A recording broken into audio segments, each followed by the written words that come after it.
Time for another home ec recipe, and this time it's pizza pinwheels. First thing you're going to do in this lab is to scrub your countertop down with hot soapy water and your dishwashing cloth. Then rinse the bubbles out of your cloth, wipe the bubbles away from the counter, and dry it with paper towel. Up next, you're going to spray your countertop down with your cooking spray. This is going to make sure that your pizza dough does not stick to your counter.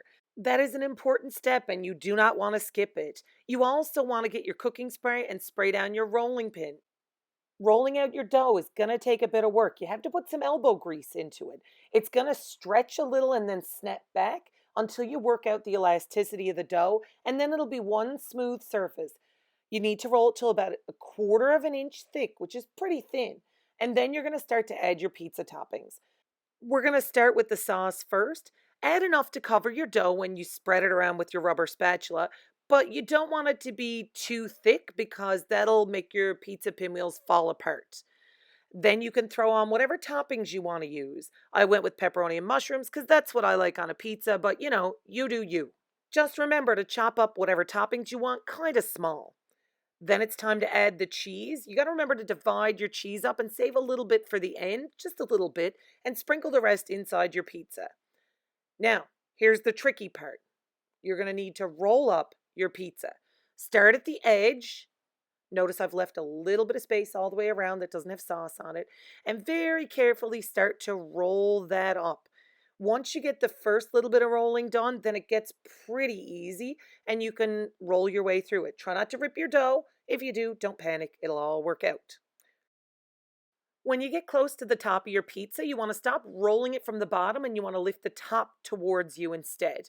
This will let you pinch the dough closed and secure it so that your roll is going to kind of seal itself off. Now we're actually going to make the pizza pinwheels. You're going to need to get the knife with the teeth, the serrated knife from the drawer in your kitchen, and you're going to very gently saw back and forth through your roll of pizza to make the little pinwheels. Notice I've got my fingers curled under away from the blade so that it's safe. If a little bit of topping falls out, don't worry about it. You can throw it on the top when you move them to the pan. Now guys, don't press down. You're not chopping through this.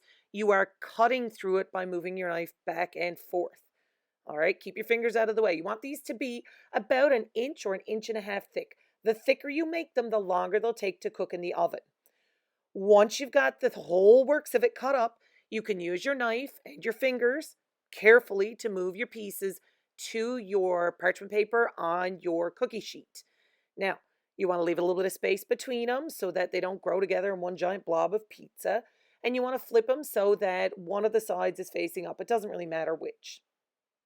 Once all your pinwheels are lined up on your cookie sheet, grab any of the toppings that fell out onto the countertop and you can put them right back on top of your pizza. They'll look like this before they go in the oven. They're popping in at 425 degrees for about 14 minutes. When they come out of the oven, they'll be pretty much cooked. You get some golden brown on the crust, all the cheese will be melted.